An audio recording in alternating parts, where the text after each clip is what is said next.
Nagsisinungaling ka. Alam ko rin na nagsisinungaling siya. Ginawa mong pagsisinungaling ngayon? Nagsimula ka ng kasinungalingan na.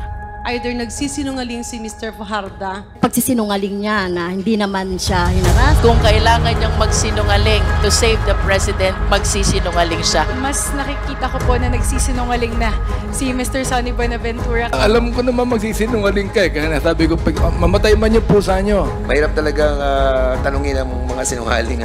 Hindi totoo yun. Nagsisinungaling ka, Iho. Nagsisinungaling ka. Tinatanong ko, eto huwag ka magsinungaling. Do not say lies. Hindi po ako nagsisinungaling, Mr. Chairman. Huwag kang magsinungaling sa akin. Baka i-charge pa kita ng perjury. Na ikaw ay nagsisinungaling, tatamaan ka rito. Alam mo, Gloria, nagsisinungaling ka. Don't. Please. Sabihin mo lang kung sino yung supplier. Stop lying. Stop lying. Last mo na yan.